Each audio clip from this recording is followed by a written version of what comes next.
is an author, speaker, and YouTuber who Gary Vee called a content DJ that inspires people. He went from making $300 per month and being a shy introvert to having over 300 million people watching his YouTube videos. And today, let's learn how to take control of your life. Mentor me, Evan. Okay, let's kick it off with rule number 1. Take control of your life. Saying I never have the time is the single greatest excuse that is preventing you from accomplishing your goals.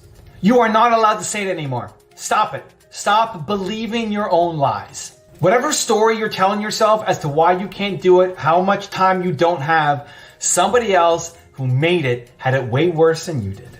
They made it and had it way worse than you did.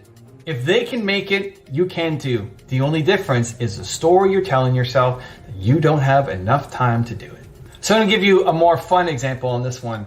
I wanna get to being a better League of Legends player, okay? I would play League of Legends, I don't know, once or twice a week, depending on what was happening in my calendar. I started sponsoring a League of Legends player, my first esports venture, this guy named Kyle Menko, and he plays Teemo. Teemo's a character in the game. I play Teemo. He's the best Teemo in the world. In any region around the world, he is the #1 guy.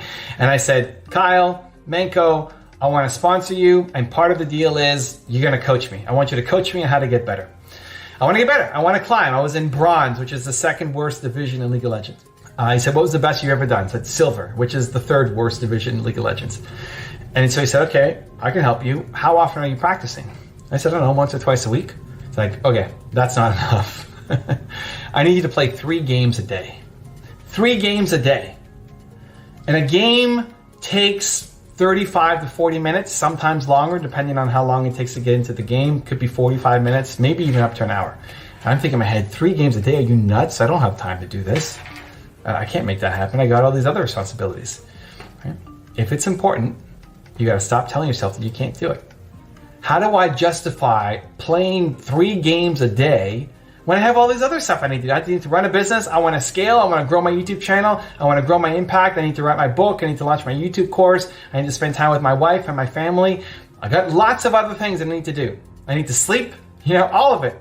How do I justify spending 3 games a day to improve my Teemo? I don't have the time. Your actions map to your ambitions. I look at my calendar, I made a way. I'm going to do it. I want to get better. I want to improve.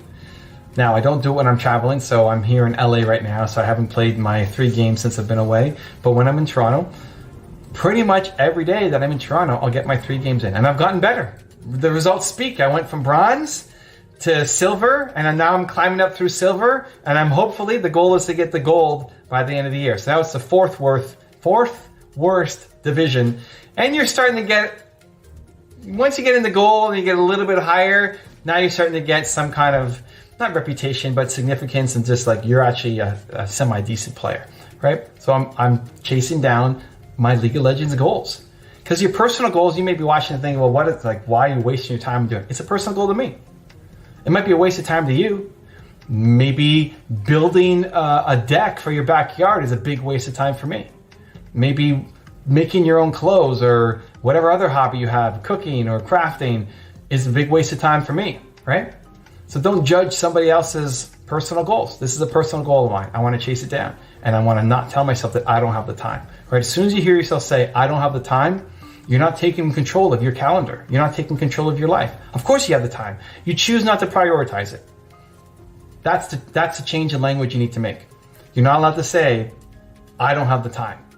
Instead, I choose not to prioritize it. Because now you're in charge. Now you have nobody to blame. Because when it's somebody else's fault, when you don't have the time, that's not your fault. That's somebody else's fault. That's everybody else who has demands on your time, right? You can't do anything about it. So let's just stay here and never accomplish your goals. You choose not to prioritize it. Once you take accountability, once you take responsibility to say, I'm going to take control of what I want to do in my life, that's when everything starts to change. Also, if you want to have more confidence and motivation, check out our 254 series. The link is in the description below.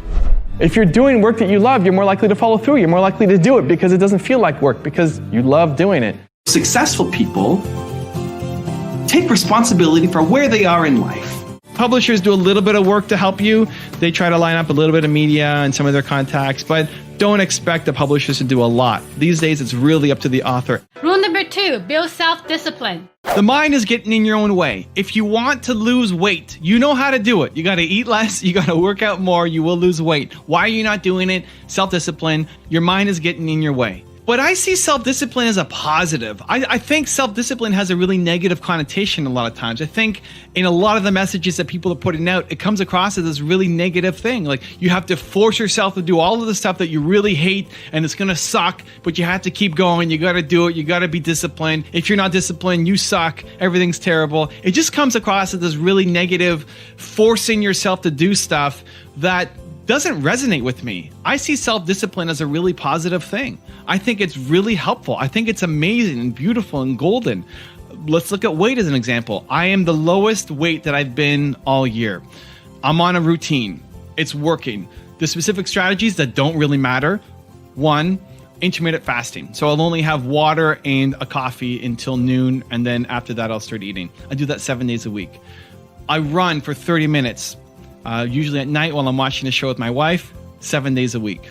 And then 6 days a week, I'll restrict my calories, not really forcing myself not to eat food, just not eating Doritos and not eating junk, right? Eating healthy food 6 days a week. And then Saturdays, I get to do what I want.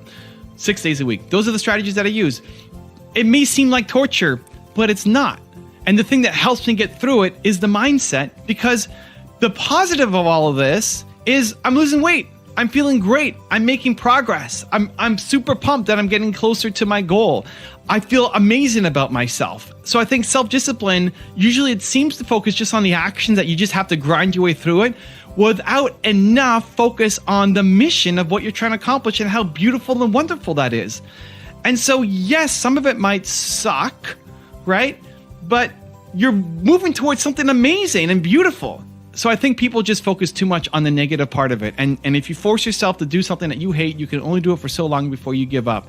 If you can't tie it into the bigger picture of what you're trying to accomplish, then you will give up and you will quit and you will feel terrible. And then I think having other people yell at you about how you need to have self-discipline doesn't actually help. I think it actually makes it worse because you develop the identity for yourself of, I don't have any self-discipline. You can build it. It's not that difficult to do.